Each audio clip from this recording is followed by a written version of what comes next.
Hey there, Mark Brown. As you and I joke a lot, we have been put out to pasture. Yes, sir. We're old. We're ancient. I'm a has-been. There are people who are in Toastmasters now who weren't even born when you and I won. That's scary. But we have the privilege today of sitting down with the reigning world champion of public speaking. Oh my goodness, let's just dive in. Anyone can give a presentation.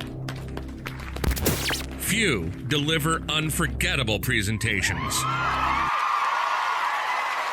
What's the difference? You're about to find out. Welcome to the Unforgettable Presentations Podcasts with your hosts, world champion speakers and coaches Mark Brown. Your life tells a story, and there's someone out there who needs to hear it. And Darren LaCroix. Stage time, stage time, stage time. Ready for some powerful presentation ahas? Let's dive right in.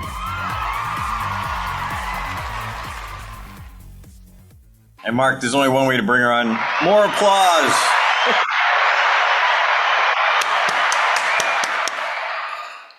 Hey, champ. Welcome, champion Luisa Montalvo, the 2024 world champion of public speaking. Hola, Luisa. Hola. Hello, Mark Brown. Hello, Darren LaCroix. Nice. So thankful to have you on with us. Oh, my goodness. Wow. What a story. What a story. Mark, I'm going to let you lead. Oh, wow. Okay, cool. First of all, Luisa, how are you feeling now? We're about 2 months past the World Championship. How are you feeling? Are you still floating in a wheelchair in the sky, or what's happening here? Actually, that's exactly it. It's still euphoric. It's still surreal. And just, I can't explain it. I was telling somebody recently, I said, even if I were to get dementia or Alzheimer's, I'll never forget the moment that they mentioned my name. So it's been that amazing, that wonderful. I just love it. Absolutely love it. You know, on social media, I've seen images and promotional posters of Luisa's coming to the podcast or she's coming to the meeting, and you're being called upon to deliver so many presentations now. And that's not to be unexpected for a world champion. But I want to go back to get some of the backstory about Luisa Montalvo and Toastmasters. What led you to Toastmasters to begin with? How long ago was that? And when did the contest become an idea in your head? Great questions, all of those. In fact, I just recently did a presentation for my district in Toastmasters, District 55. Texas? And I started right off the bat telling them, because it was right after I had been named world champ. And I got up there and I said, I'm mad at all of you. And oh my gosh, they were like, well, what did we do wrong? I said, you haven't been inviting me. Oh, but now that I win a little trophy, I said I was the same person I was 6 months ago, but now everybody wants to listen. The power of Lucite. So I was shared my story with how I started in Toastmasters, which was back in 1989. I just started working for Abbott Labs there in Austin, Texas. Wow.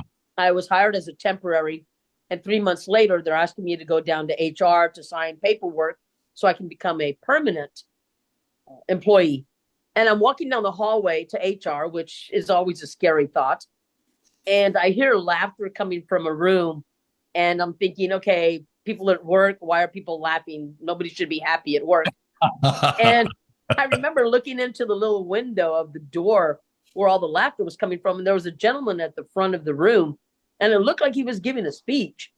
And I put my ear to the door and I heard his jokes. And instinctively, I told myself, Luisa, you're funnier than that. And nice. Of course, the sergeant, I didn't know it at the time. They were having a contest. So the sergeant at arms wouldn't open the door for me until after he finished speaking. Right. And then I opened the door and I asked the gentleman, I said, what is going on? Looks like fun. He says, oh, we're having a Toastmaster humorous contest. And I said, ooh, can I compete right now? And he says, ma'am, you have to be a member. I said, oh, okay. So I immediately signed up. I was with that club for 3 years till they disbanded. And then I didn't look for another club, which I feel really probably was not a good thing to do. I should have continued with Toastmasters. But in 2013, when I moved back here to South Texas, I ran to the library to do some internet stuff since I had just moved here. Didn't have internet yet. And there was that big yellow sign on the door that said, "Join Toastmasters." And I'm like, oh, yes, I've got to do that again. And that sign was put up there by my 94-year-old mentor, Phyllis Allen, who actually came down to South Texas and was just vacationing with her husband. She's from Des Moines, Iowa. And she said, "Oh, I'm just going to go visit a couple of Toastmaster clubs while I'm down here." And then found out there were no Toastmaster clubs. Oh, wow. So she chartered 5 clubs down here. Wow. And that's why she's my mentor, the overall best Toastmaster ever. And she's the one that's been kind of guiding me and telling me, you should compete, you should do this, you should do that. And so I just listen to her and do whatever she tells me to do. And she's been right on the money ever since. So that's where I am. And I'm here today because of her. No, that's so interesting because a 20-year gap occurs in your life. 89, which is for 35 years ago, which, as Darren said earlier, is longer than some Toastmasters now have been alive. And you do it for a few years, and then 20 years goes by. All of a sudden, you go back to it, and your mentor says, do this, instructs you, guides you. And because you listen to your mentor, you find yourself competing in contests. Now, you went back in 2013. Did you begin to compete right away, or you just did it? You did right away? Right away, because I'm competitive in anything and everything I do. If somebody folds laundry, you know what? I can fold it better and faster and easier and with style and grace, all that good stuff. I have some laundry here if you want to come practice. And hey, send me the address. I'm on it. I love doing all that anything where I think I can excel or improve or do it better or faster. But in 2013, just to let you know, the goal I set for myself was I was going to win first place in humorous, table topics, evaluation, and international in the same year. How did that work out for you? But not I've got one. obviously. Yeah, it hasn't worked out, and now because I can't go back after winning international, it's kind of. But you know what? I've exceeded and excelled where I wanted to. I did with humorous. I did great, and that's probably my love is humorous topics, humorous speeches. But this is actually a cherry on top to where it's allowed me to forgive myself for not being able to complete my past dream, and I'm living this dream right now. So that's wonderful. Exchange. I want to jump quickly back to what you said. Since I can't compete anymore, we may have listeners who may not understand that last comment, but in a Toastmasters competition, the international speech contest, once you win, you never compete again. Now, quickly, I want to jump in here and address our listeners/viewers. You may think to yourself, I'm not really that concerned about Toastmasters. I want to be a pro. Will this interview be for me? The answer is yes, yes, and yes, and you'll find out why. So trust us, hang in with us, because you're going to learn some principles about speaking and about life, about winning, about losing, and about how you can excel and be unforgettable. Now, I've teed Luisa up. Darren hasn't really asked a question yet. I'm going to ask one more question, which she will respond to.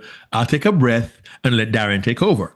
Question for you stems from my knowing, Luisa, that this victory in August of 2024 was not your first time on the big stage, because you were on the big stage 5 years ago, pre-pandemic, and you also won a trophy. Please tell us about that journey and how it informed this journey before I turn control over to Darren. Thank you so much, Mark. Correct, 2019. I had competed for the last 7 years, and I had told my mentor, Phyllis Allen, I said, if I don't make it out of district this year, 2019, I'm done. I'm not doing this anymore.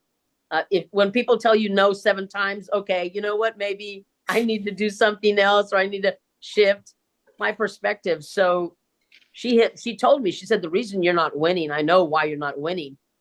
And I looked at her and I said, wait, you're telling me this 7 years later? You couldn't have told me this 7 years ago? And she says, well, you're just so focused and so serious and you're not having fun. And I went, wait a minute, Phyllis, there's no fun in contest. It's con or test. It's a test to see if I'm going to win. It's not a con fun. It's a test. So she said, well, you know what? You really should just have fun. And I thought, okay, you know what? I'm going to have fun this year. And I went up there with the attitude I was having fun. This was my last year. It was going to be great. And then I won district. And then I won region. And then I'm in the semifinals. And I'm like, oh my gosh, why didn't you tell me this before? So I was actually having fun. I got on the world stage. And I remember looking it up because when I made region, I was proud that I was in the top 144 speakers in the world. Yeah. And then it went on to semis and said, ooh, I'm one of the top 28. And then I got to the finals and said, wow, wait, is this really, I had to pinch myself. I'm one of the top 8? Wow. And so when I got up there and won second, I went, in fact, I want to write a book, and I know the title is going to be Who Keeps Putting Icing on My Cake? Because it's just, it's just so many great things that just keep happening. So somebody just keeps putting icing on my cake, and it was surreal, and I loved it then. 5 years later, here I am. And for context, you said, wow, 144, 28, 8. We understand now on average about 35,000 people globally enter this contest every year. And you were second in the last contest, the last live contest pre-pandemic. You were second. And we came back live and we end up in 2014. So just since you've gotten so close, there's a gap between 19 and 14. There's a virtual, and then we went live in Nashville, live again in the Bahamas, and live this past conference in the USA. So the question I have is, between 19 and 24, were you still competing every single year, virtually and live? 2020, I competed. I can't recall the logistics of it. 2021, I did not compete. 2021, I remember now. 2021, I had started to compete. I was going to be in the area contest, and I was in the car accident. And as much as I wanted to, I was in a coma, so it made it difficult for me to remember my lines. But I thought you were competitive. What's going on? I know, right? Right? Details. A coma. I've heard all the excuses now, Mark. Yeah. You know what? It is what it is. 2022, I didn't compete. I had another rough year. I lost my life partner. 2023, I started to think about it and didn't pursue it. And then 2024, I said, it's time to shake it all off and go for it. And that's why I'm here today. It's just been a rocky last 5 years, all learning, all growing, and it's been an experience. So I was really upset with my God back in 2019 for not allowing me to win. And I said, you know what? I know you have a reason for not letting me win. I don't know what it is. I don't understand it. And then right after that, COVID hit, and Aaron Beverly had been asked to tour the world. And I felt so bad for him because nobody was able to go anywhere. And I said, oh, that's the reason. And I even called him up. I said, Aaron, I'm really sorry you're not going to be able to go anywhere because of COVID. He said, Luisa, back in 2016, when I came in second, I was able to tour the world, so I'm okay with it. And I went, wow, great attitude. I absolutely love that about him. So I was really relieved. And then after that happened, I said, okay, I understand now why that happened. And so now here I am, 2024, and I'm ready to travel the world, and I'll be in Europe for about a month in May. And I'm so excited about that. It's just love it. Wow. Whew. So I love the fact that just one simple piece of advice, you're not having fun, sounds like was a game changer for you, literally changed the game.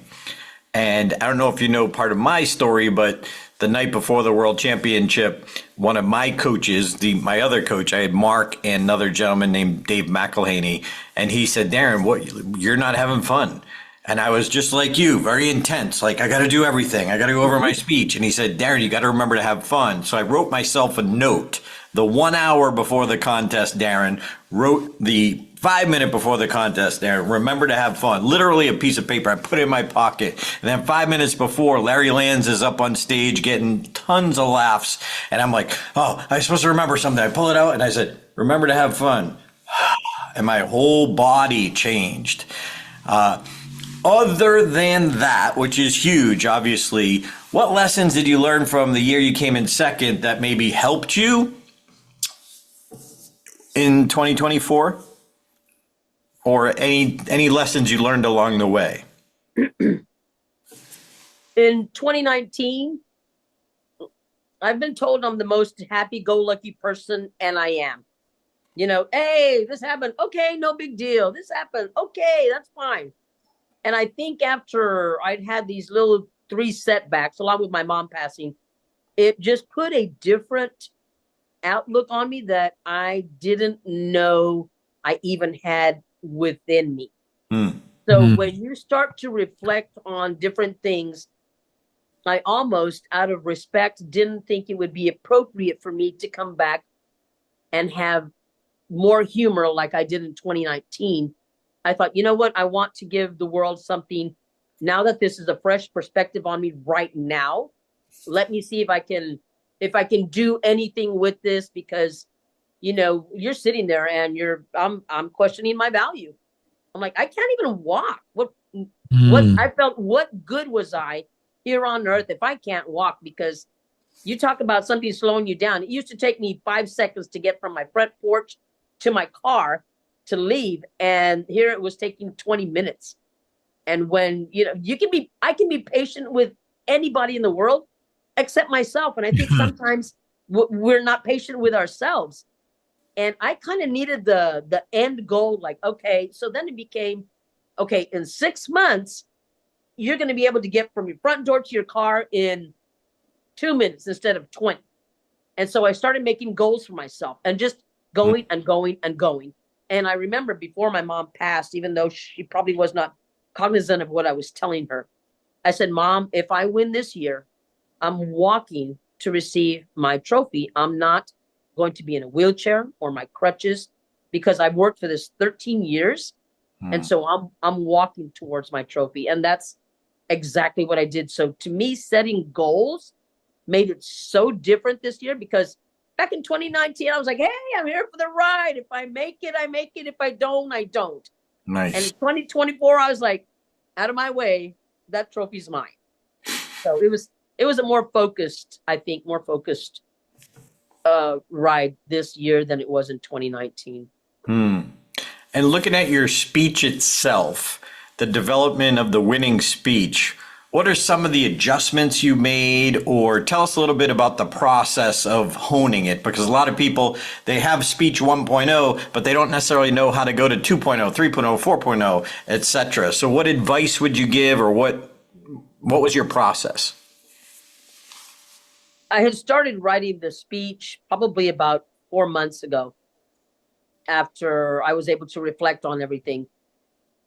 And, you know, I started describing the accident, and then I went, oh, no, that's too much. Nobody wants to hear about, you know, blood and guts and broken bones. And so it's really fascinating the way you can start thinking, this is what I'm going to say. And then 4 months later, 6 months later, you've got an entirely different speech. And in all honesty, I didn't like the speech. I actually, Saturday morning, the day of competition, at 7 a.m, when we're all rehearsing the stage and the microphones, I asked the contest chair, I said, can I change my title? Because I was ready to give a different speech. And she said, I'm sorry, all your power slides say 37 strangers, so you can give a different speech, but your title's still going to be up there. So I went back to my hotel room, and I said, you know what, Luisa, you're such a hypocrite, because Thursday you're giving a speech telling people, hey, don't listen to when people tell you you can't do something. You go out there and do it. And I thought, okay, listen to yourself. You can either tell yourself this is the best speech you're ever going to give, or this is the worst speech you've ever given. And I totally made a mental mind adjustment. And I just started going and going and going over and over, making last minute adjustments. And then when I get on stage, I forgot two of the most important parts of the speech. So when I rolled off down that ramp, I went, well, Luisa, you'll be back next year. That's all I can say, because I did not think I had the winning speech. And I guess because with me, ideas, I don't even know where I get the ideas. And I thought, man, I want to have somebody come up and put the paddles on me like they're reviving me. And I said, well, Luisa, you can't have anybody. This is your speech. It's not a duet. It's not a drama or a play. So I thought, okay, well, how can I do it to where they don't know it's me talking? I was just going to put my head down and say, clear. And I went, no, wait a minute. I said, okay, so you're laying there. So I take my hair and I do that. And these were all last minute ideas and adjustments. And by some ironic miracle, it just worked. And one of the critiques I got was a gentleman said, wow, I don't think I've ever seen a Toastmaster speech start with a ventriloquist act. And I went, oh, I hadn't even thought of it that way, but here I was grasping at straws, trying to come up with ideas, and that's what I did. And then that speech came out, and it worked. Oh my gosh, for me, it just worked. So I was kind of impressed with myself. It was pretty good. Well, I have two thoughts about that. I go back to what you said. You first were going to describe the whole accident. And for context, you had a very, very debilitating car accident. You were comatose, you told us earlier, and a long recovery. You're still using a wheelchair to this day. And how long ago was that, the accident? 2.5 years. Right. And we saw you at a convention. The effort it took to get out of that chair, to walk to that podium and to get that trophy, and it was moving. But you said when you first began to craft the speech, nobody wants to hear about blood and guts and broken bones. I want to land on that just for a second, because you said nobody wants to hear it, which tells me you were focused on what would serve the audience. The lesson for all of us, not just Toastmasters contestants, but for every presenter, is to ask yourself, what does the audience need to hear, need to know for my presentation to be effective, for my point to be made and land with them? So your decision, nobody wants to hear that, shows you were concerned about what the audience was going to receive. So everyone watching or listening, please take a page out of Luisa's book. Ask yourself, what does the audience want or need to hear and know for my presentation to be effective? Can you see through the eyes of your audience? And that, Luisa, I thought was just gold. The other piece might put Darren and me in trouble, and it's this. We often talk about, particularly with contests, freezing the design or saying, okay, here is a speech I'm going to go with. Because we have met individuals, we have coached individuals who want to make sweeping changes one day, 2 days before. I'm going to scrap it. We recommend if you work hard on it and you pretty much have it internalized, you want to go with it. However, you were able to make minor tweaks and adjustments to enhance the presentation in the moment because you felt inspired to make it work. Mm-hmm. The difference we have noticed with other individuals is, well, somebody said I should change this. Oh, that guy didn't like that. And they're trying to make individual changes late because one person says. But the lesson I got from you was you felt inspired to make this work more effectively, so you would like it more. Yeah. And Yes. if you like it more, you're delivering your speech in the way you want. And for everyone listening, that doesn't apply only to contest speeches. If you worked hard to prepare a presentation and you feel in your heart, this will be better for the audience, then please don't say, Mark and Darren said, I can't change it. I must freeze the design. I am stuck in that rut. That's not the intent of the lesson. So, Luisa, thank you for both lessons. The audience won't like it. I won't do it. I really like this. I will do it. Two simple, but very key lessons. Your thoughts on that, Luisa? I presented that speech very close to what was the end product at different clubs. And a lot of members came up and said, do you really need to put the God part in it? and I said, yes, because I'm going to keep coming back. I'm going to say what I want to say. And I get it. If the organization or the judges don't like what I have to say, I've tried to be as tactful and honest about what I'm going to say.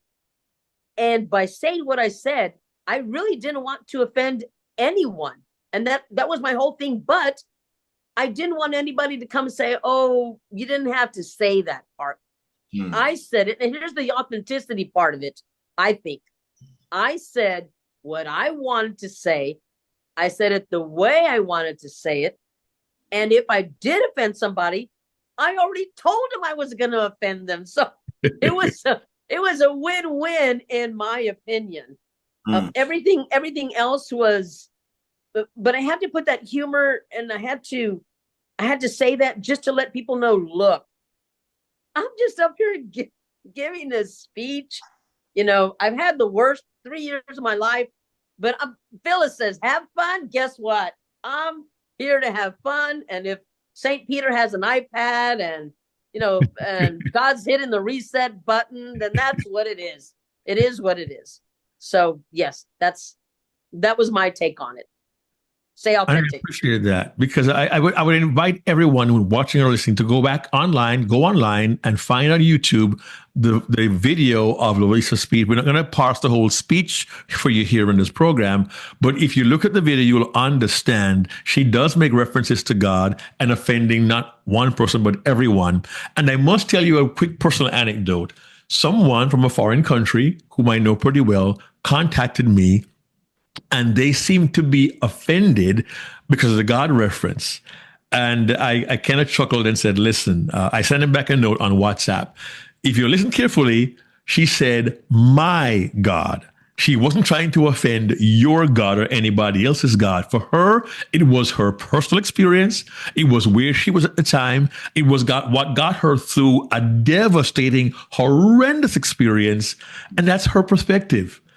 And he sent back a thumbs up indicating he got it, because he and people and his family, his friends, they hold God in very high esteem, and they thought you were being flippant and glib about their God. I said, no. Yeah. She said, my God. And she did that deliberately. So if you catch that, you'll understand she's really opening her heart to you and sharing her perspective. And when he had the understanding, it really changed.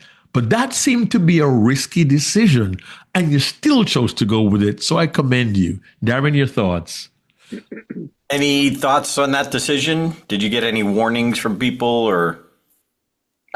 I did. People told me, don't spend that much time on that section. Mm-hmm. And I recall going back after winning, and somebody, probably, I don't know if it was your friend or not, Mark, he said, I demand that this video be taken down because of the way she references God.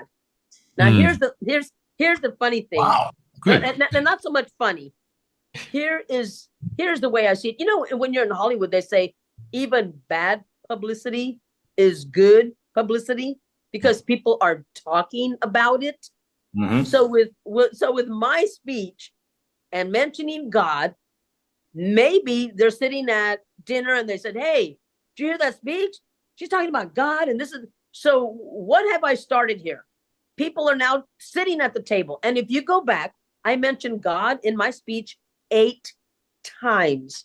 If you go back to my 2019 speech, I mentioned Jesus. I'm wearing a rosary around my neck. So in all the subliminal ways that I can, it's out there. Now, how you perceive it, how you receive it, totally up to you. And to me, it was worth the risk because that is all I do. I take risk after risk after risk. And if I'm not taking risks, either one, nobody remembers my message, nobody remembers my speech, and nobody remembers my name. That's it. To me. Let me put that out there before somebody comes at me for saying what I said. But that's me. That's me. And I always have the audience in mind. And I'm always trying to be tactful, which I think is what makes the difference between saying something that you think is going to offend and how your audience is going to receive and perceive it. Yeah. And again, if you're listening to this and you have a different perception of God, we encourage you to stay true to yourself. Yes. Like Mark and I are believers, but we also know the power of the authenticity. So when you're talking about yourself and your beliefs, it's different if she started preaching or trying to convince you. That's different. But I also think it's more convincing anyway when we're not preaching, when we're just telling our story to get more people asking questions, maybe curious, maybe call us or send us an email on the side. Hey, tell me more about your beliefs or something like that. So please understand the depths of what we're saying. Stay true to you. And that's what she did. But because of people's perceptions, they're going to see it how they want to see it. Now, this is a random question, but did you get any, let's just say, really wacky advice, like feedback along the way? Because for everyone, Mark and I preach that we need to go to qualified coaches. Mark and I are qualified. Well, that's because we won. However, we've also spent 30 years coaching people, so we get it. Now, I got feedback from well-meaning people who had more experience in 2001 than I did, way more, but they weren't qualified coaches. So for us as a speech deliverer, we have to be careful who we listen to because there's wacky advice out there. And yeah, just because they say it doesn't mean it's true. Any interesting feedback or? That's really a great perception you have there, Darren. And let me tell you that since winning the contest, I've had numerous calls, messages from members wanting me to coach them. And I tell them, just because somebody plays the piano beautifully doesn't mean they can teach you how to play the piano beautifully. I said, now, I have been to the finals twice. I did place. So I can kind of tell you, and this is what I tell them. If you want me to help you or work with you, you have to have the thickest skin because I am not here to make you feel good. I am here to tell you, you know what? That speech that you're working on, trash it. It's no good. There's nothing you can do to save that speech. And that's the kind of person I am because I don't want to waste anyone's time. I don't want them to be disillusioned thinking, hey, man, this speech might work. No, it's not going to. It will never work. And that is just me. I'm not certified. I'm not qualified, maybe. I'm not anything. I am just giving you my opinion. Now, has anybody ever come up and told me, don't say this, don't do that? Absolutely. And I think the beauty of me is that I will ask the question, why are they telling me this? Is this something that they take personally? Because a few years ago, I made a speech about a political figure. And few people came up and said, I didn't like what you said. And I have to go and turn it back on them and say, what didn't you like? Why didn't you like it? Oh, well, because I idolize this guy and okay, so it's you. It's not a problem with what I said. It's where you perceive this person to be. And you know what? To me, if we can't laugh or joke or look at things in a different light, what good is this? Any of it? So I have gotten really, I don't want to say crazy because you know what? People, this is what I love about Toastmasters. People care about you so much. People cared that I had worked so hard to get where I got that they didn't want me to blow the chance by saying something they thought might be offensive. And I love the members for that because they're looking out for me. If they didn't care, they wouldn't have said anything. But they cared and they know how much this meant to me. So they said, hey, maybe I should mention this. And I just have to listen to why are they saying it. And in the end, my mom would always give me the best advice. She says, you know what, Luisa? You can be in a situation. You can ask everybody for their advice. They're going to give you the best advice on refinancing your house or a marriage. But in the end, you're going to do what you want to do. That's well said. That's well said. Now, here's a question for you, because we're learning today that Luisa Montalvo has a pretty strong personality. And we have encountered contestants in the past who are aware of, as Darren says, more experienced, distinguished Toastmasters, been around 25 years, who will tell them, well, you shouldn't say that, or you should say this. And because they want to defer to the wisdom of the aged, right? They want to defer to, they'll say, okay, I'll do what they say. And what I often say is this: when it happens, remember this. Most people, meaning well, are telling you, say this or do that, because that's what they would do if they were in your situation. But they are not you. How do you encourage young, inexperienced contestants to, quote unquote, hold their ground and follow their heart when they feel they need to respond to what someone with experience tells them? How would you advise them about that, Luisa? So inexperienced speakers or people that get advice, I would almost do what I call maybe a 50-50, which is, okay, I might X out this because maybe they've got a point, but I'm for sure going to keep this of me. And then someone else says something, well, you know what? Okay, that might be right, but I really feel I'm going to keep this other section that I feel strongly about. So it's okay to take advice and listen to people and recreate and recraft. And actually what I did for the 11 years after I joined in 2013 is I had to reinvent myself because whatever I was doing at contests wasn't getting me placed, it wasn't working, and it wasn't winning. So it helped me grow to be the speaker I am today. The problem now is, now that I have the trophy, I can say whatever I want to say.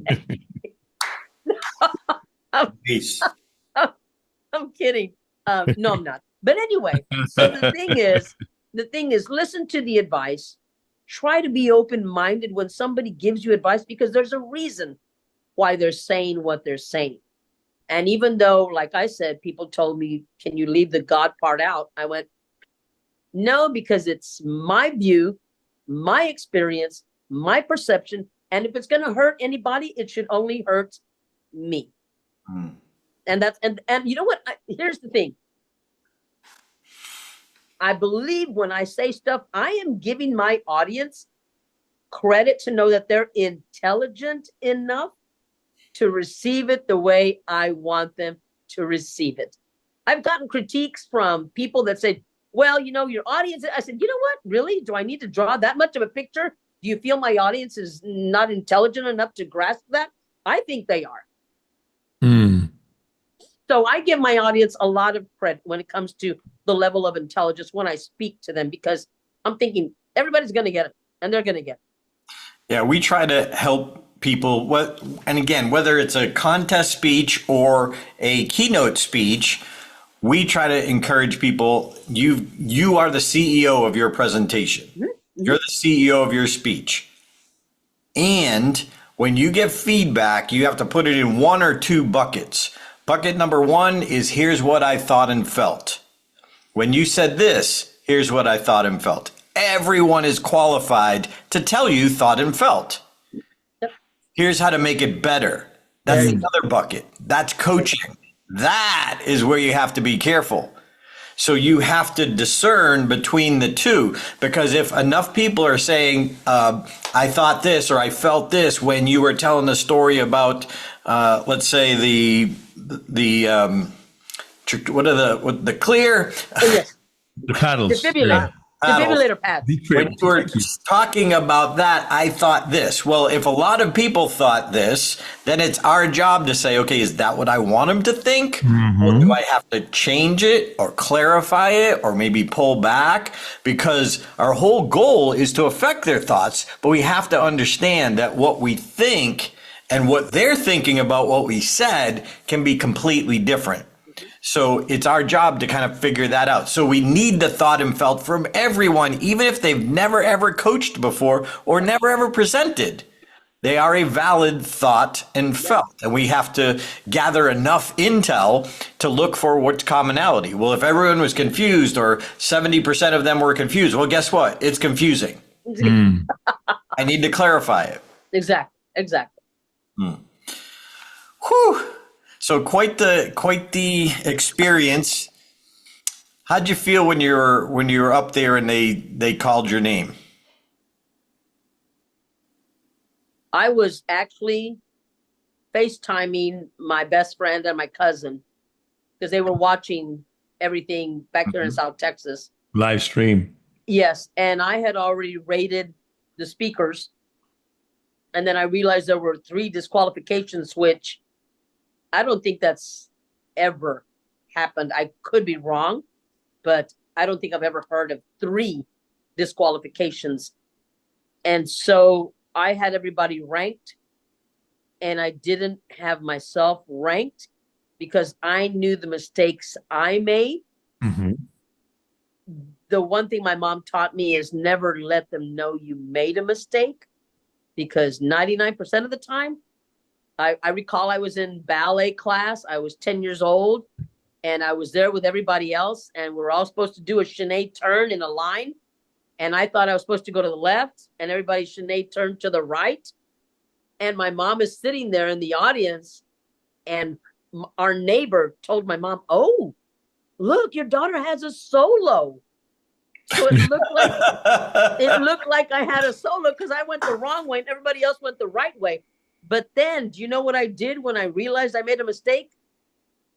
I did this. I shook my head, which meant I just told the entire audience I made a mistake. Had I not done that, people would have thought I was a star. But as soon as I admitted to the audience I made a mistake, everybody knew that I made a mistake. And my mom was smart enough to correct me at the age of 10.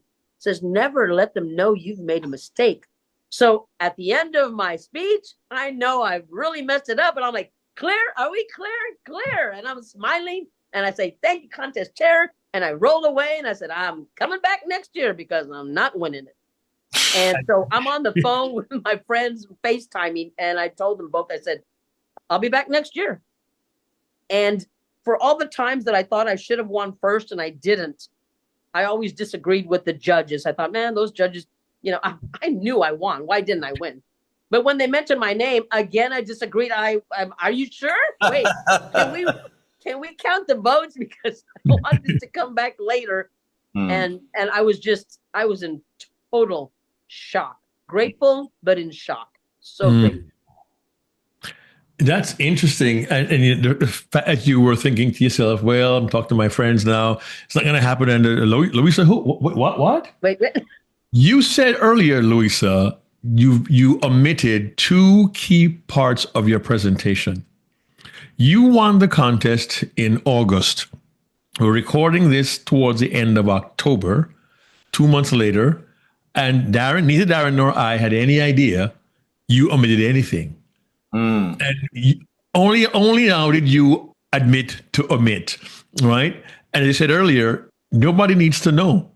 You and your God know what you left out, but it didn't make a difference here because the judges thought you had the skills, the goods, the message to have an impact. And surprisingly, you won the contest. You had to give your speech. You honored your mother, which was very, very moving. But were you thinking before the contest, if and when I win, my next steps will be, or did that not even cross your mind? Oh.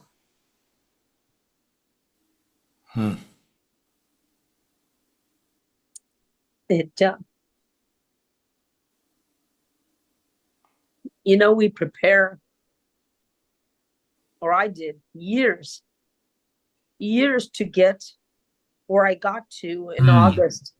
And what a lot of us, I feel, don't do is to prepare for the winning part of it, because we are so focused on winning and getting there that we haven't even thought of the actual win and the ramifications it's going to have in our life after.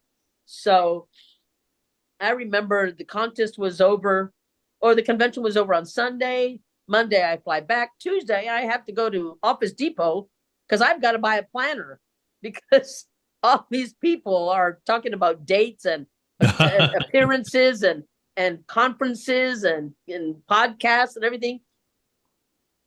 And being the person that I am, where if I want to get up because I'm retired, if I want to get up at 7 a.m. and then go back to sleep at 10, I'm going to do it. If I want to sleep till 10 and then get up, I do it. But now I'm on a schedule. Now I'm checking the calendar. I actually know the day and date and the year we're in, because before, when I was retired, it didn't matter. So I don't think we put enough into what happens when you win. And it's almost a shock. And don't get me wrong, I will take this shock any day and every day.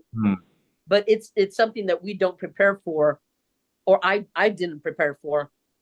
I'm so grateful that I had previous contest winners that reached out and said, hang on, it's going to be a bumpy ride, and we are here to help you. And Excellent. I was like, wow. But you know me, I think you know me. I'm like, hey, you know what? I think I got this. Ramona Smith, I think I got this. So it's been amazing. It's, like I said, euphoric. It's one of the best things. I hope and pray, because I look at your faces and you've got this look on you that says, man, I mean, you forever until the day you die will be called world champion. Yeah. And you carry that with you. And I hope it's something that never goes away. And like I said, even if I have Alzheimer's and dementia later on, they're going to say, hey, I'll be babbling. Then I'll go, 2024. I plan on being called that even after I die. Just saying. There you go. Yes. I will do that. Yes. Here is one more question that's maybe a little bit different, because in recent years, we have had winners in their 30s, a couple in their 20s. And here you are, formerly retired, now going to the office of store supplies or to buy a calendar for a new part of life.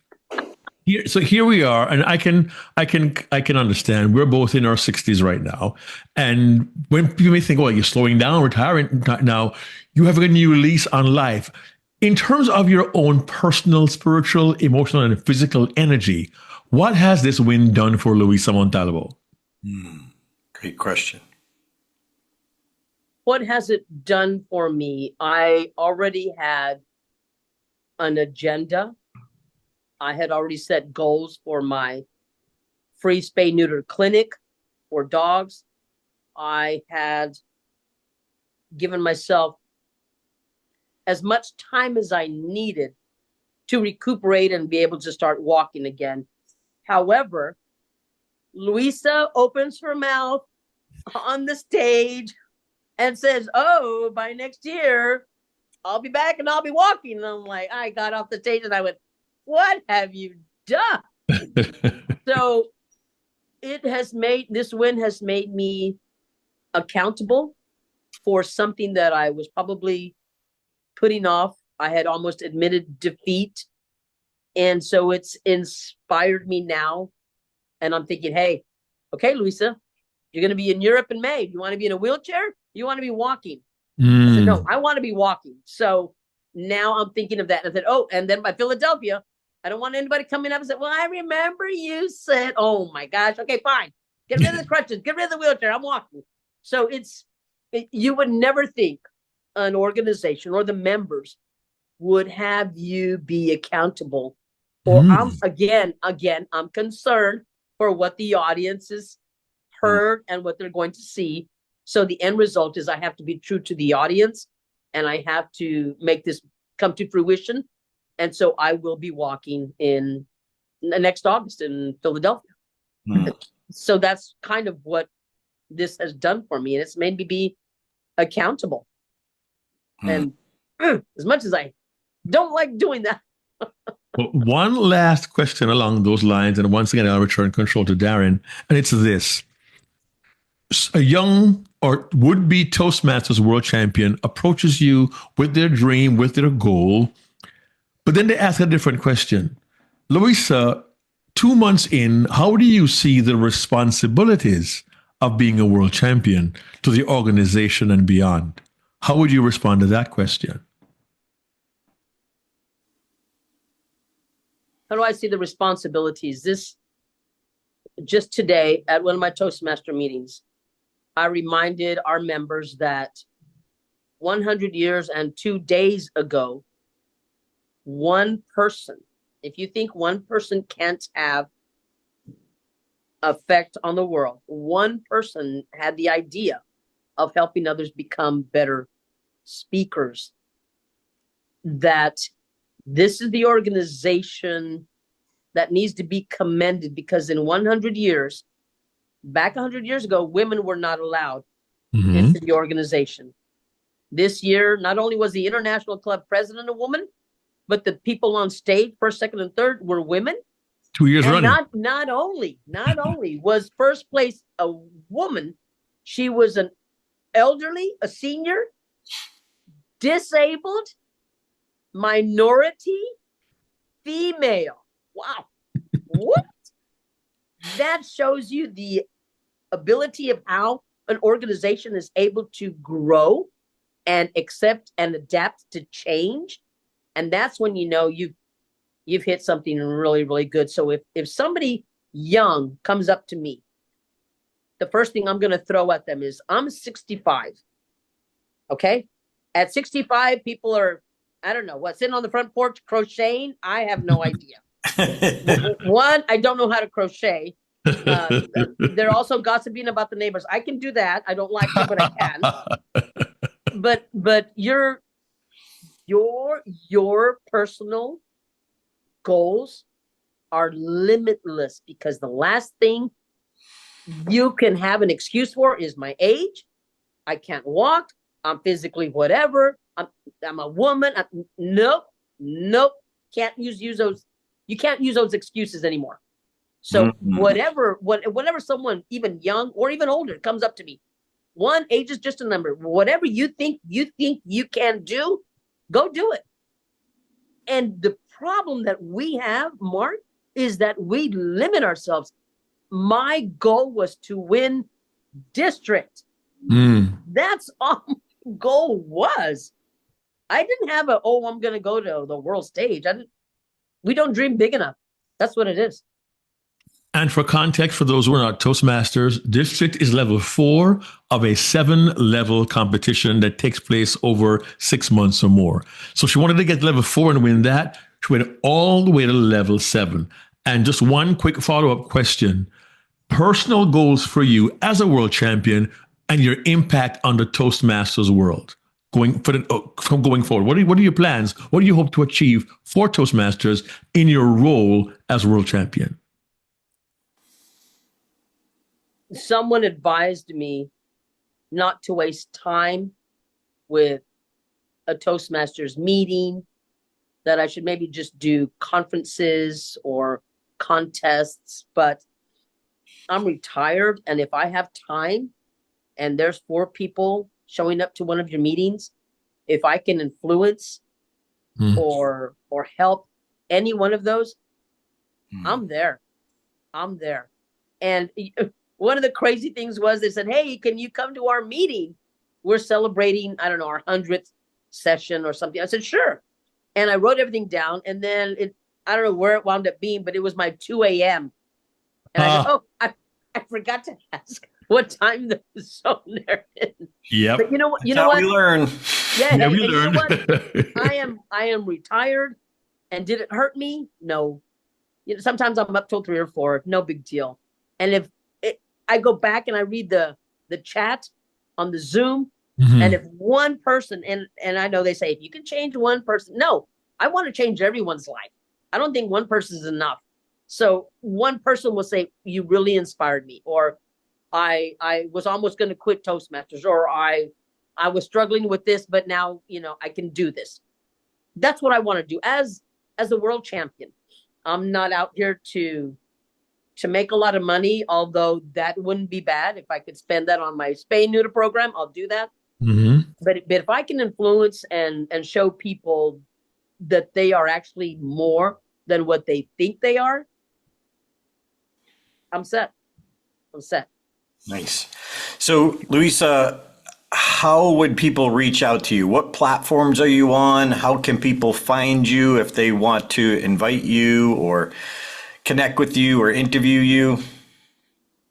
I do have an email, which is montalvo.luisa@yahoo.com. However, because I'm retired, I'm terrible at checking my emails. So if you're on Facebook and you want to reach out through Messenger, you'll see me. I'm there with my family, my mom, my brother in the background, and then I'm holding the trophy. But then I'm on Facebook. I just started kind of doing LinkedIn because I think LinkedIn is more a business environment, people looking for jobs. And the last thing I want to do right now is work, because I did that for 35 years. But if somebody's having any kind of celebration or get together and everything, and they're looking for some kind of speaker, look me up. I have no problem doing that. I love it. And which cities are you off to? I know I get the privilege of sharing the stage with you in Denver. Yes. What other cities are you headed to? Denver, I believe, is going to be my birthday weekend. And before that, I do Nashville. And then after Denver, I do Germany. And then after Germany, I'm doing Morocco, Africa. And then after Morocco, Africa, I'm doing Chennai, India. And then after India, I get to come home. So I'm so excited. Chennai. Excellent. One of my favorite spots. Been there 3 times. You will really enjoy them and they will enjoy you. And so you thought you were going to retire. Hopefully you will not be retired after all this travel. And just remind those who are listening, who are trying to reach out to you online, the correct spelling of your first name, Luisa? Luisa. There's no O, no letter O. No Got O. it? It's not Luis with an A. It's Luisa Montalvo. Did I say that correctly? Montalvo? Yeah, beautifully. Better than me. Excellent. Mark, do you have any highlights? Yes. One of my jobs is to kind of recap the wisdom you've dropped on us today.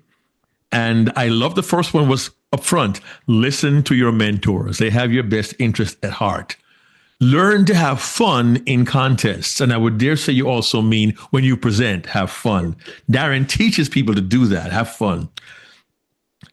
And every chance you get, keep putting icing on the cake. If you're going to compete when it's the right time. Look at your life and decide. Ask, does the audience really need to hear this? If you think nobody wants to hear it, they probably don't. Be willing to take risks, but always keep the audience in mind and be tactful when treating delicate content. Be open-minded to suggestions and criticism, but always follow your heart and be prepared for the ramifications that follow a win of any kind. Luisa, thank you so much for sharing this wisdom with us and your audience. And I'm eager to hear 10 months from now, the journey that was yours during the year when you were the reigning world champion. Darren, you want to bring us home? Yeah, let us know if we can help in any way. You have questions, thoughts, concerns, like we've lived it. We don't have all the answers, but please reach out. We're thrilled to help and thrilled to have you here with us. Luisa Montalvo, I can't say it. Darren, awesome. It nearly as good as Mark, but thrilled to have you here. Thanks for spending 59 minutes with us. You're gonna change some lives, no doubt. Keep being you and living the way you do. And clear. Watch out, world. Hey there, this is Darren LaCroix. Thanks for checking out this podcast episode on YouTube. If you want all of them, not every one is on YouTube, check out your favorite podcast platform so you don't miss an episode. Keep being a sponge so you can be unforgettable. Check out StagetimeUniversity.com, where good presenters become unforgettable.